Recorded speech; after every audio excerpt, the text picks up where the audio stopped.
Hello again. The main stories in London now, and the government has been accused of failing British citizens who are being held hostage abroad. A cross-party committee has released a report calling on ministers to adopt a zero-tolerance approach to politically motivated arrests. It follows the release of Nazanin Zaghari-Ratcliffe, who came home to North London last year after being held for 5 years in Iran.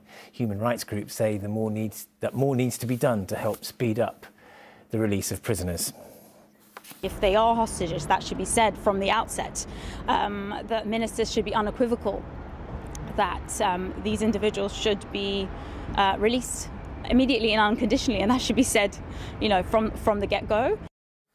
And in a statement, the Foreign Office has said the best interests of British national detainees is at the heart of our consular work, and we support and work with their families wherever we can.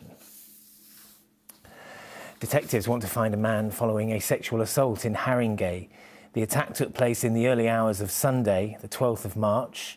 This e-fit has been released by the Met to help to identify him. He was wearing a yellow beanie hat and is in his early to mid-20s. Now, as you've been hearing, the Bowel Babe Cancer Research Fund, set up by the late Dame Deborah James, has raised more than £11 million. The 40-year-old from London died from bowel cancer last summer and had been an inspiring campaigner raising awareness of the disease.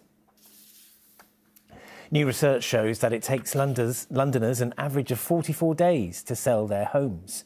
The property website Zoopla says sellers are accepting up to £14,000 less from buyers as demand for housing continues to fall compared to last year. A council in North East London has written off more than £7.2 million in parking fines. Newham Council says it's been unable to trace persistent evaders and drivers no longer living at their addresses. The council has already written off over £50 million in parking debt. An art exhibition has opened at the Migration Museum in Lewisham today as part of events marking 75 years of the Windrush generation. The artist Eve Wright is exploring the experience of growing up with parents who travelled to London from the Caribbean. Time for the weather now with Sally.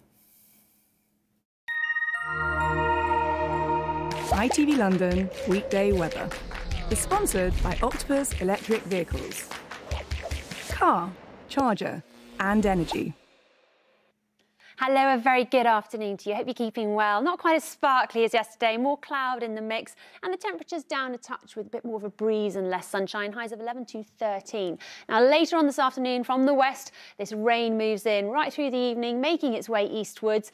Not too heavy, but it takes a while to clear. You see some of it still hanging around first thing in the morning, and it will leave behind a cloudy, dull start, not too chilly, but not particularly beautiful. However, that cloud's starting to break up as we go through the day, so some sunny spells, but also blustery showers coming through, occasionally a bit of thunder too. Temperatures all right in the sunshine, highs of 13 to 15, but a bit cooler out of that sun. See you later. Cheerio. ITV London weekday weather is sponsored by Octopus Electric Vehicles. And that is all from us for now. We'll be back at 6 o'clock. Until then, enjoy your afternoon. Goodbye.